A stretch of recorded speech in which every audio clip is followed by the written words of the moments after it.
population de Chagua, je vous salue. Est-ce que nous sommes ensemble? Je veux voir les mains. Alléluia. Présence de quelques personnes ici parmi nous ce soir. Il s'agit de mes leaders, de mes pères dans la foi, de mes formateurs. Donc nous avons ici ce soir au milieu de nous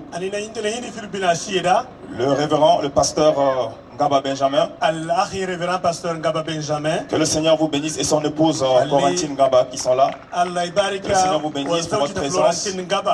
Nous avons aussi la présence du serviteur de Dieu, le pasteur Nageral Toydibay. Nous voulons reconnaître sa présence, lui et son épouse. Que le Seigneur vous bénisse d'être venus. Et nous avons d'autres serviteurs de Dieu qui sont là. Je vois le frère Daniel, je vois le pasteur Daniel, je vois la sœur Claire et j'en passe. Alors ce soir, nous sommes venus prêcher la bonne nouvelle. Ce n'est pas la première fois que nous venons ici. Nous avons commencé à prêcher la bonne nouvelle ici. Il y a de cela environ 6 mois. Nous avons commencé sans instrument. Nous venions et alors que les gens sont en train de jouer au football, nous faisons le tour du terrain et nous annonçons la bonne nouvelle aux gens. Et lorsque nous faisons ceci, nous avons vu plusieurs personnes accepter le Seigneur Jésus comme leur Seigneur et Sauveur. Ensuite, le Seigneur nous a fait grâce. Nous avons commencé par prêcher avec un haut-parleur sur ce même terrain. Nous avons gagné des âmes. Dieu s'est glorifié. Et par la suite, le Seigneur nous a encore bénis avec un baffle autonome. Et nous avons utilisé ce baffle ici pour prêcher. Les gens ont reconnu que Jésus-Christ est Seigneur. Aujourd'hui, nous venons sous une autre forme avec des instruments de sonorisation pour amplifier davantage notre voix. Ceci pour vous dire combien votre vie a de l'importance aux yeux de Dieu. Alors ce soir, nous voulons encore donner l'opportunité à plusieurs parmi vous ce soir de pouvoir prendre la bonne décision. Vous savez, aujourd'hui, le monde va mal. Vous savez, aujourd'hui, les gens cherchent des solutions à tout genre de problèmes sans jamais en trouver. Vous savez, aujourd'hui, personne n'est du reste. Les nations sont impliquées. Les peuples sont impliqués. Les familles sont impliquées. Et aujourd'hui, nous voyons que même les organismes de la paix n'arrivent pas à garantir la paix dans le monde. Lorsque nous prenons le Moyen-Orient, en Asie mineure, nous voyons qu'il y a une crise. Et cette crise génère des guerres. Nous pouvons voir Israël et la Palestine. Nous pouvons voir la Syrie. Nous pouvons voir l'Irak. Et d'ailleurs, l'Afrique même n'est pas du reste. Ici et là, il y a des guerres partout. Il y a des problèmes partout. Dernièrement, nous avons même appris qu'on vendait même des esclaves en Libye. Et le monde a été choqué. Plusieurs parmi nous ont réagi pour dire non à l'esclavage alors que nous sommes au 21e siècle. Tous ces problèmes que nous traversons aujourd'hui, nous constatons simplement que ce monde est en train de s'effondrer. Lorsque nous regardons les chefs d'État, les gouvernements se rassembler à plusieurs reprises pour s'entretenir sur comment faire pour garantir la stabilité de ce monde que nous nous avons, notamment en ce qui concerne le climat, on n'arrive pas toujours à trouver des solutions appropriées parce que chacun veut défendre ses intérêts. Et aujourd'hui, les crises financières à travers le monde, n'en parlons pas. Même le Tchad jusqu'à aujourd'hui, est en train de traverser un moment de crise. Nous avons vu combien de familles ont été privées de salaire et le gouvernement n'était pas en mesure de répondre. Nous avons plusieurs problèmes. Les catastrophes naturelles dans le monde qui ne cessent de s'abattre. Et les hommes sont en train de chercher des solutions. Les gens sont en train de chercher partout. Et ils continuent par chercher jusqu'à aujourd'hui. Pourquoi? Parce que la Bible nous a annoncé déjà ces choses.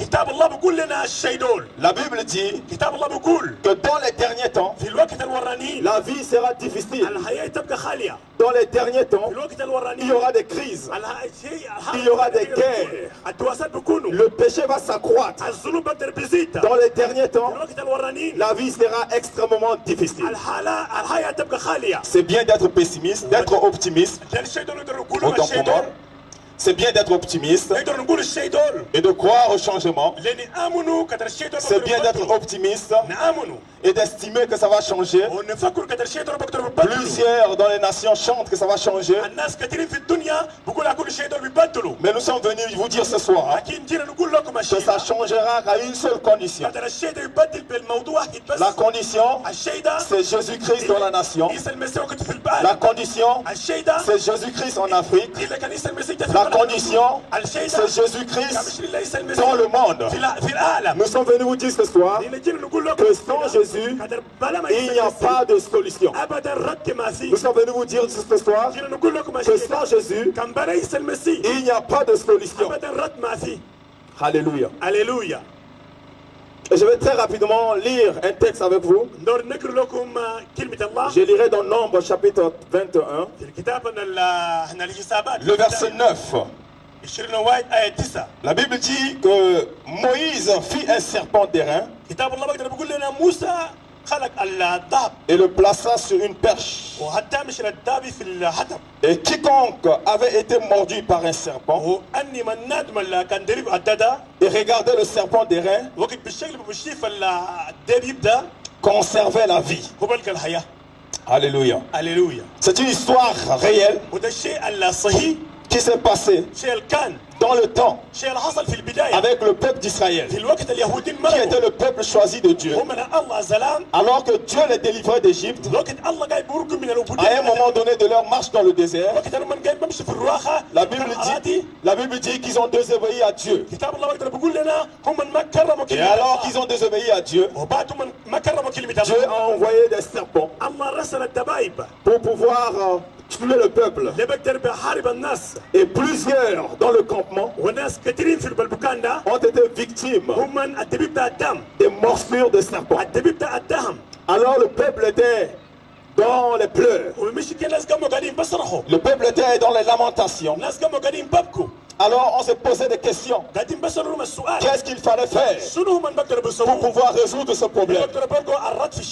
La Bible dit que Moïse, qui était le leader, Moïse aujourd'hui, je crois que nous le connaissons, plusieurs parmi nous. Toutes les religions monothéistes reconnaissent qui est Moïse. Lorsqu'on parle des religions monothéistes, nous parlons des religions qui reconnaissent qu'il y a un seul Dieu. Il y en a trois. Il y a le judaïsme, il y a l'islam et il y a le christianisme. Ces trois religions reconnaissent qu'il y a un seul Dieu.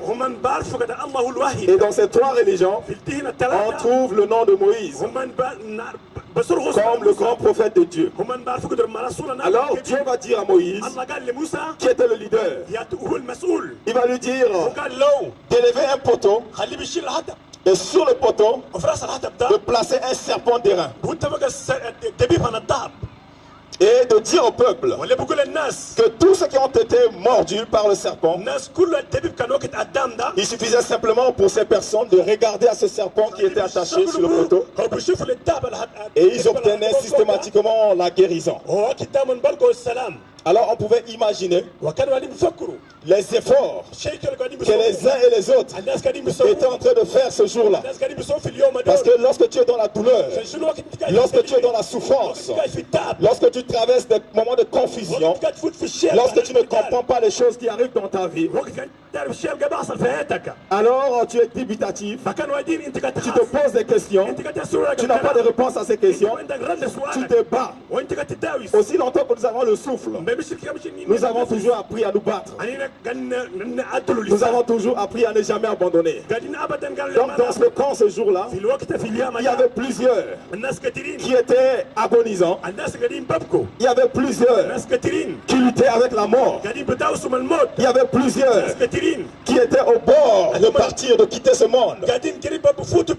Alors qu'ils ont eu l'information qu'il y avait une solution à leurs problèmes. Et la solution était de simplement jeter un regard sur le serpent, des reins qui étaient attachés sur le bois. Alors, plusieurs dans le campement ont commencé par regarder. Regarder au poteau. Regarder au serpent des reins. Pour certains, ce n'était pas facile du tout. Mais ils faisaient de leur mieux pour tourner les regards afin de regarder le serpent. Je pouvais imaginer même certaines personnes qui étaient couchées face contre terre faisaient des efforts pour lever la tête et regarder le serpent, pour obtenir la solution à leurs problèmes. Ils étaient désespérés. Ils n'avaient pas le choix. Pour eux, il fallait essayer. Même si on devait mourir, il fallait mourir. Alors ils ont essayé. Mais ils ont bien fait d'avoir essayé.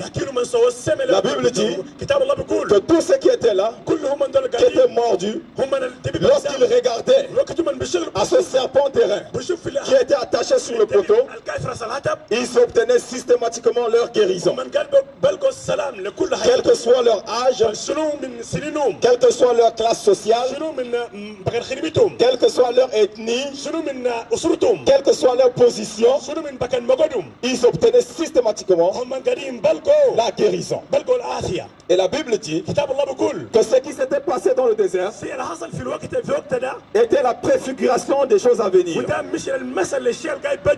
Cela était en train d'envoyer un message fort pour dire, dans les temps à venir, dans les siècles à venir, un homme viendra du ciel et il viendra sur la terre, payer le prix, mourir à la croix, aller être enseveli, ressusciter d'entre les morts, être élevé, et que par lui, tout être humain sur la terre est la solution à son problème. Cette histoire dans le désert est en train d'annoncer que dans les temps à venir, un homme viendra du ciel et que tout problème sera résolu par cet homme. Et cet homme, c'est Jésus-Christ de Nazareth que nous prêchons aujourd'hui. Il est venu mourir à la croix. Il a donné sa vie pour que les problèmes de ta vie soient résolus. Il a donné sa vie pour que ton âme, qui est la chose la plus importante, puisse expérimenter le salut. Il est venu donner sa vie pour que les hommes de toute race, de tout peuple, de toute ethnie, de toute langue, puissent expérimenter le salut de Dieu. Mais il fallait qu'il passe par la croix. Vous savez, lorsqu'on parle de la croix, on parle de la souffrance. Lorsqu'on parle de la croix, on parle de l'ignominie, on parle de la honte. Et Jésus, qui est l'envoyé de Dieu, qui est le Fils de Dieu, qui a été envoyé par Dieu lui-même, devait passer par la croix. Et lorsqu'il est arrivé à la croix, lorsque nous faisons nous prenons les lunettes d'observateurs de la Bible, nous allons nous rendre compte que lorsque Jésus était à la croix, il y avait 3 influences qui gouvernaient le monde.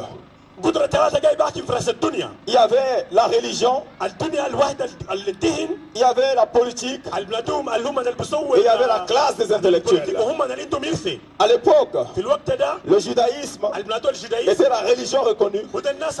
Elle était dirigée par des pharisiens, des scribes, des groupes de personnes qui étaient les garants de la loi.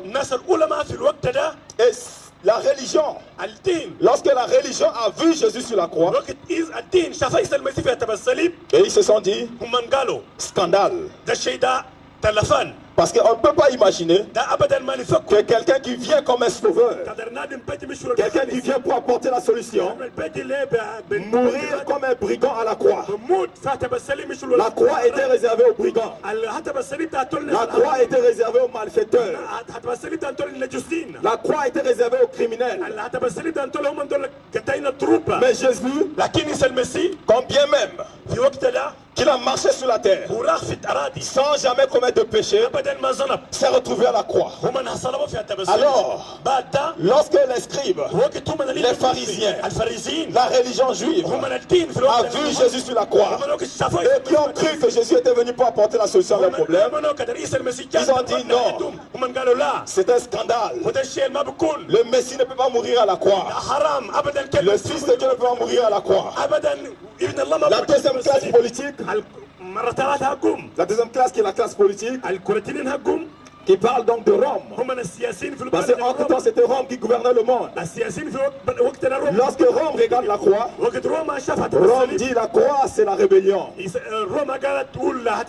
Alors, quelqu'un qui doit changer le monde ne peut pas être rebelle. Et la classe intellectuelle, eux ils ont réfléchi. C'était la Grèce. Ils ont réfléchi parce que c'était des grands intellectuels et ils ont analysé. Ils ont dit la croix c'est une folie. Tout ceci pour ne pas reconnaître l'œuvre que Jésus a accomplie à la croix. Alors ils ont dit c'est une folie. Cette pensée n'a pas cessé de fonctionner parce que c'est l'esprit de l'antichrist. L'esprit de l'antichrist consiste à régner la vérité, consiste à régner l'existence de Jésus, consiste à ne pas reconnaître qu'il y a de salut qu'en Jésus seul. Et cet esprit de l'antichrist continue jusqu'à ce jour de contrôler le monde.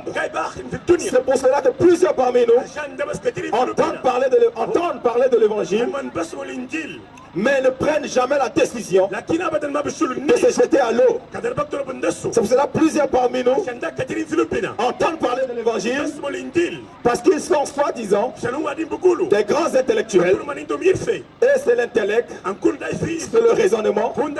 Alors ils disent c'est une fausse histoire.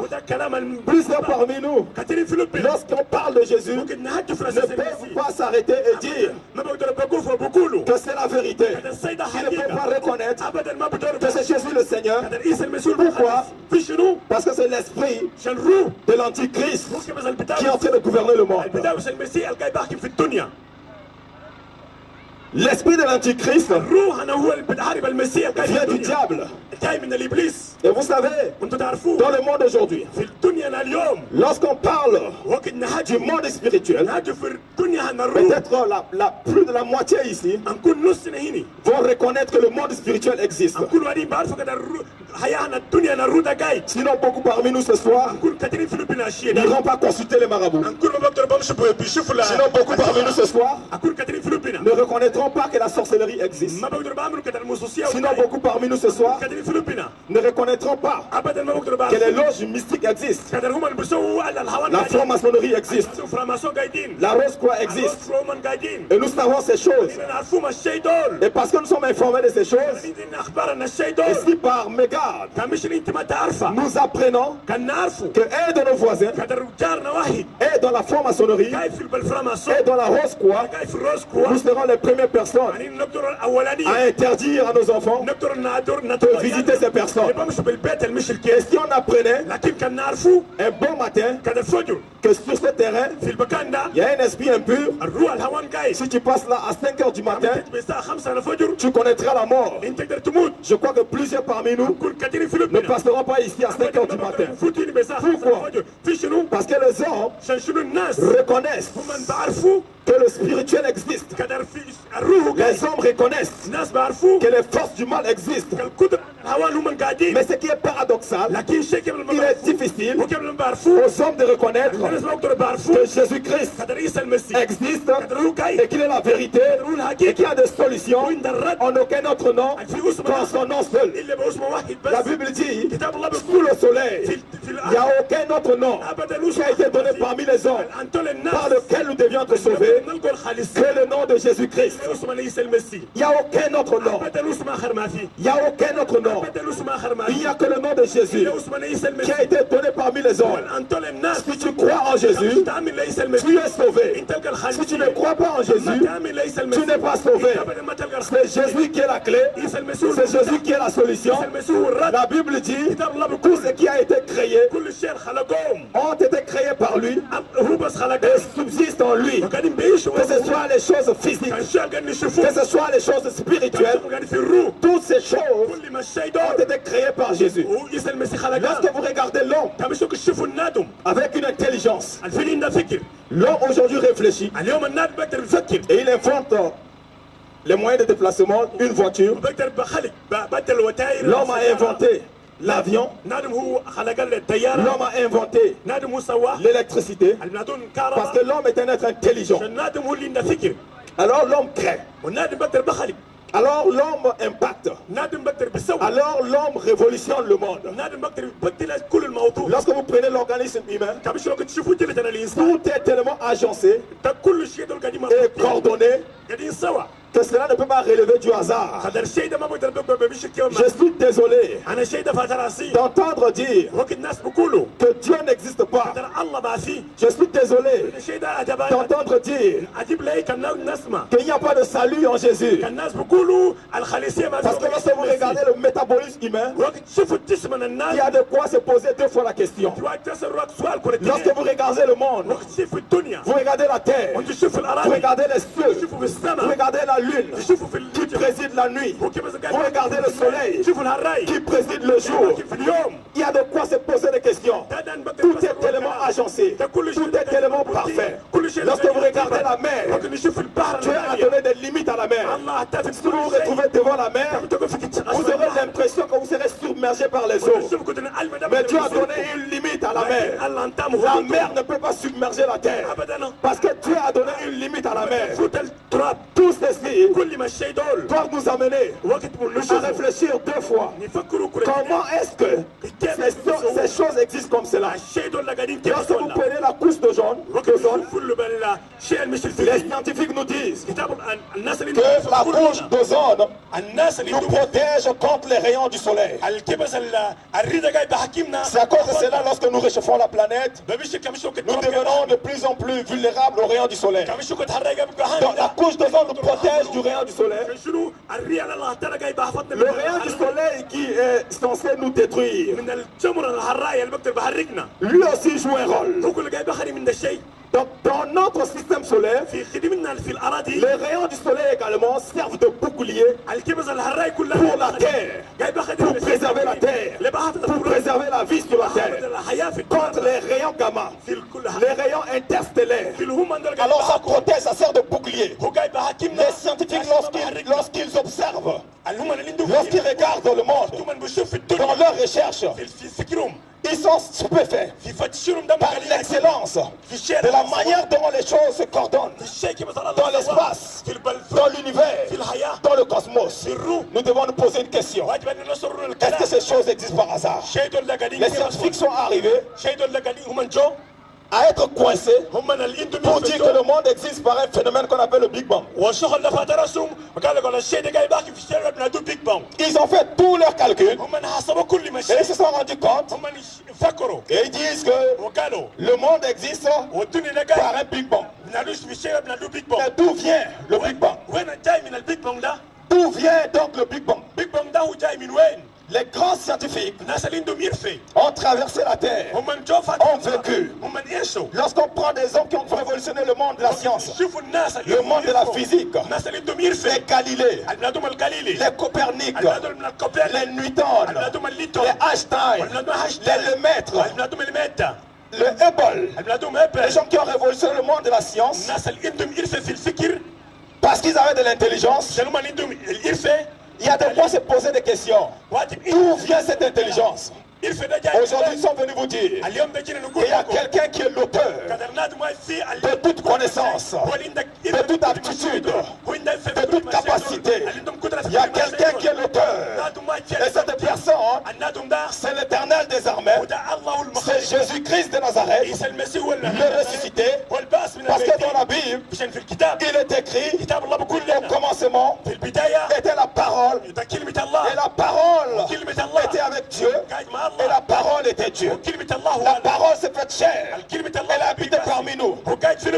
Et à tous ceux qui l'ont reçu, à ceux qui croient en son nom, la parole a donné le pouvoir de devenir enfant de Dieu. Donc Jésus de Nazareth, il est plus qu'Einstein. Il est plus que Lemaitre.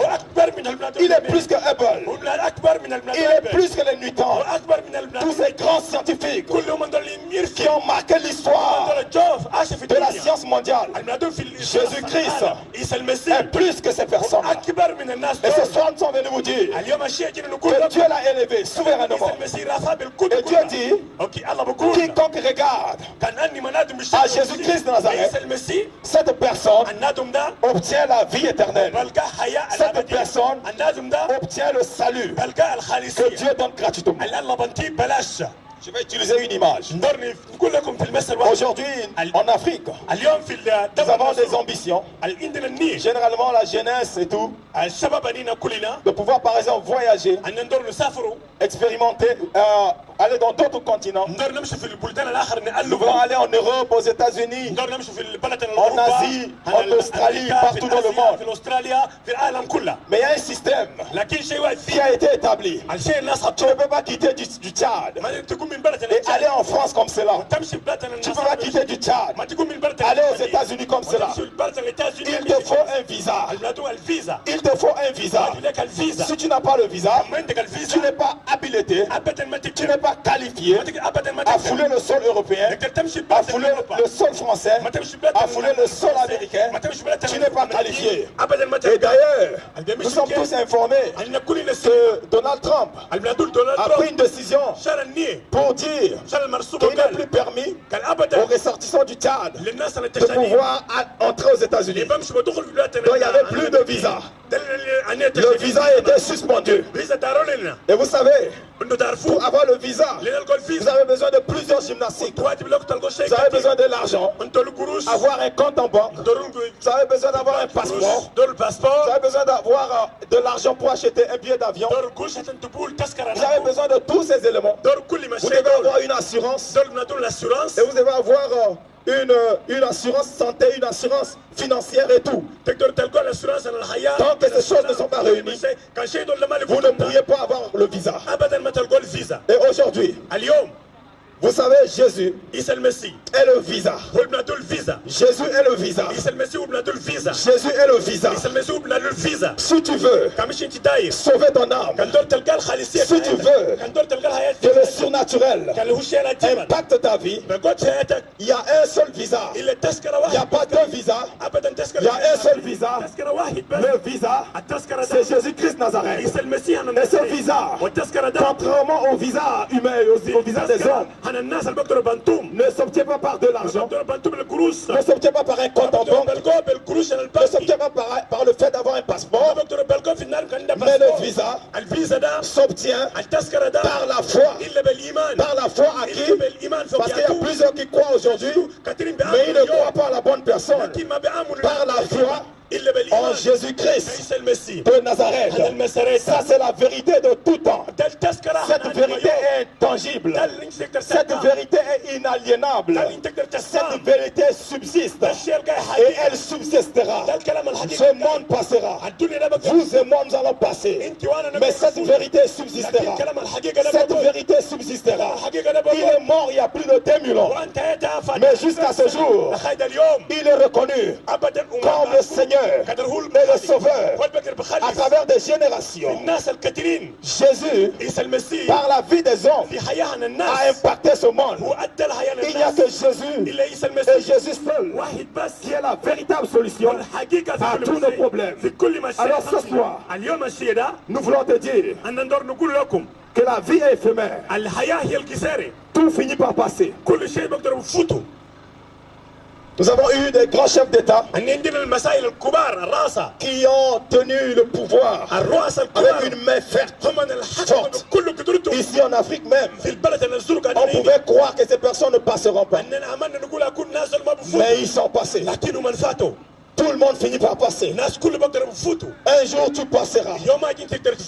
Ta famille passera. Ton papa, s'il est encore en vie, il passera. Ta maman, si elle est encore en vie, elle passera. Tout ce qui est sous le soleil passera. Le ciel passera.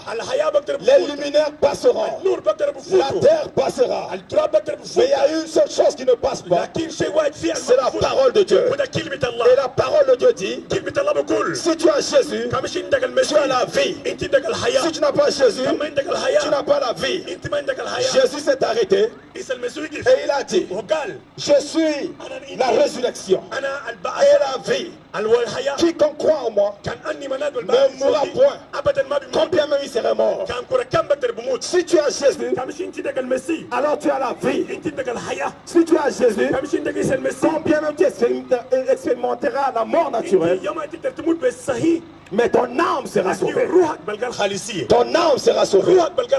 C'est le message ultime que nous sommes venus envoyer. Et nous savons que nous sommes dans les fêtes, dans le dernier temps. Nous sommes dans la fin de temps. Le thème de cette évangélisation, nous l'avons intitulé Sauver pour conquérir. Il y a beaucoup de défis à relever. Jésus, avant qu'il ne reparte au ciel, il a annoncé qu'il reviendra. Et par ses serviteurs, par les Écritures, il dit qu'il reviendra chercher une église glorieuse. Il viendra chercher une église glorieuse. C'est pour dire que dans les derniers temps, aussi bien que il y aura des faux prophètes, aussi bien que le péché va se multiplier, mais il y aura aussi des vrais serviteurs de Dieu que Dieu va susciter, des hommes et des femmes qui vont bouleverser tous les niveaux de la société pour démontrer que Jésus-Christ est Seigneur. Nous croyons que par cette évangélisation, par cette croisade d'évangélisation, Dieu va se saisir des hommes et des femmes qui non seulement seront sauvés, mais bien plus vont bouleverser cette nation, vont bouleverser ce continent, vont bouleverser le monde. Pour Jésus-Christ Nazareth, ce seront des personnes qui vont s'engager totalement dans leur parcours. Ne sera pas entaché de compromission. Dans leur parcours sera entaché de fermeté, de courage, de détermination pour répandre en tout lieu l'odeur de la connaissance de Jésus-Christ. C'est pour cela que nous sommes là ce soir. Alors bien aimés, vous qui entendez ces paroles aujourd'hui, c'est parce que Dieu vous aime et qu'il nous a envoyés en celui. Et si tu es là et tu reconnais que tu n'as jamais pris la décision d'accepter Jésus comme ton Seigneur et ton Sauveur personnel, aujourd'hui Dieu vient à toi. Aujourd'hui Dieu vient à toi. La Bible dit qu'il y avait un serviteur de Dieu. Son nom était Jérémie. Il était un prophète. Alors Dieu va venir vers Jérémie. Et Dieu va saisir Jérémie. Et Jérémie va se laisser saisir.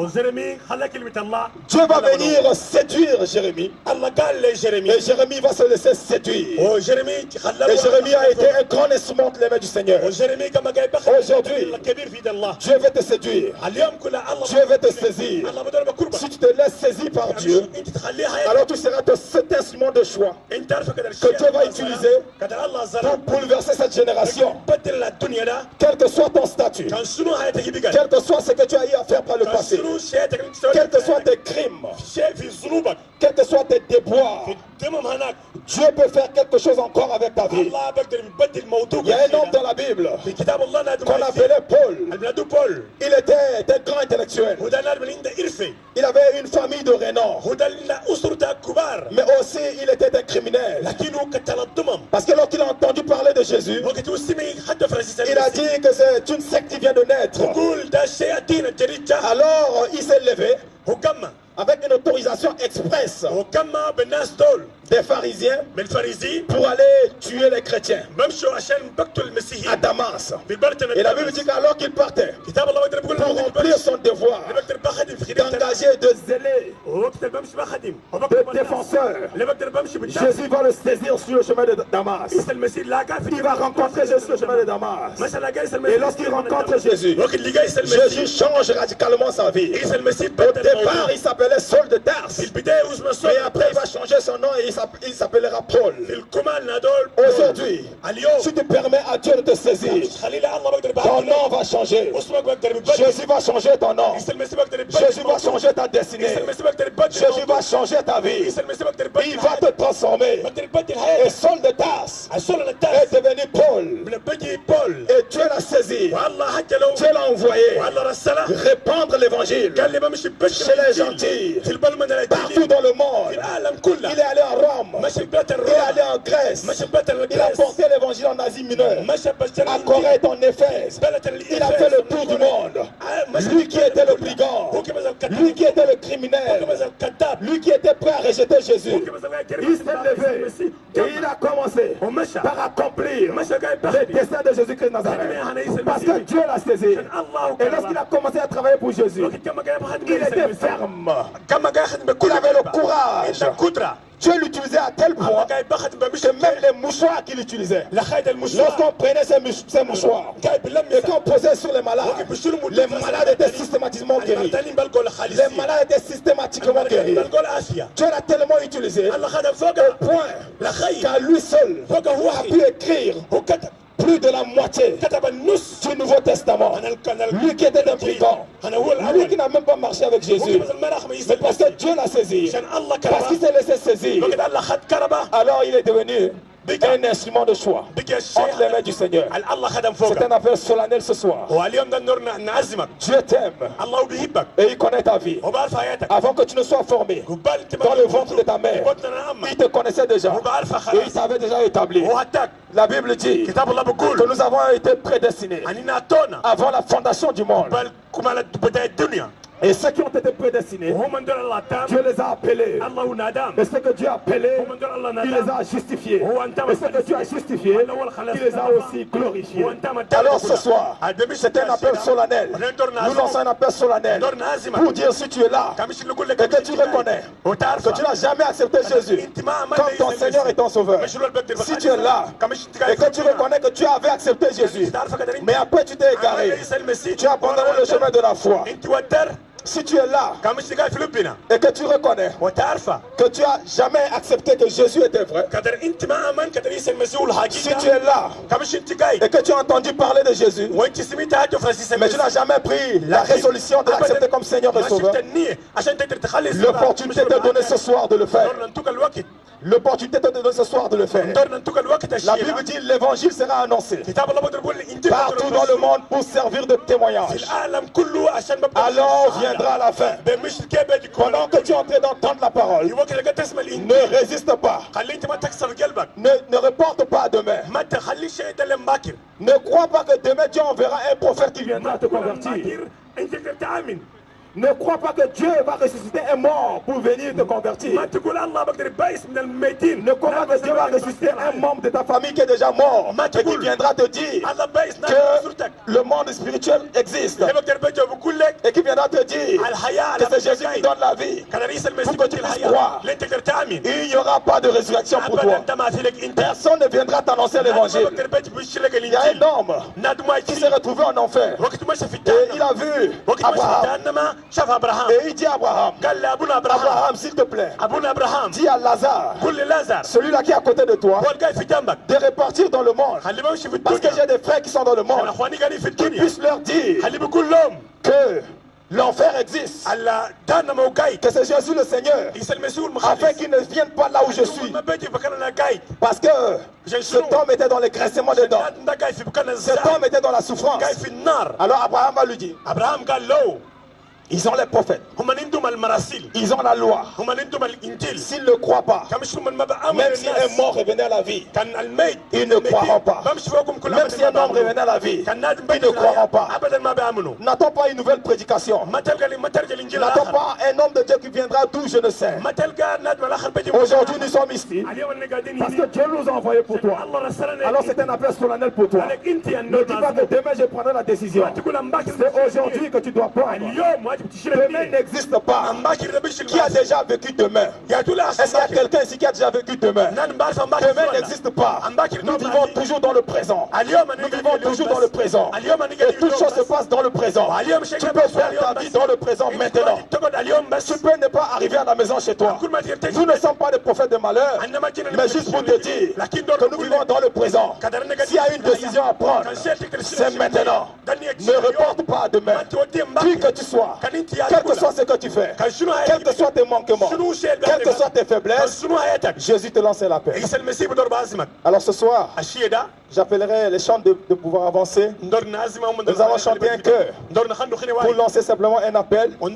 Et si tu es là et que tu reconnais que tu n'as jamais pris cette résolution d'accepter Jésus comme ton Seigneur et ton Sauveur, nous allons simplement te demander d'avancer juste là où se trouve le caméraman et nous allons te conduire au Seigneur. Ce sera un grand jour pour toi. La Bible dit qu'il y a de la joie dans le ciel lorsque une âme se repent. Ta vie a de l'importance. Que sert à un homme de gagner le monde s'il perd son âme?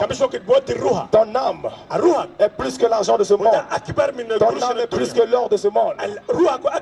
Et il est important pour toi de garantir le salut de ton âme.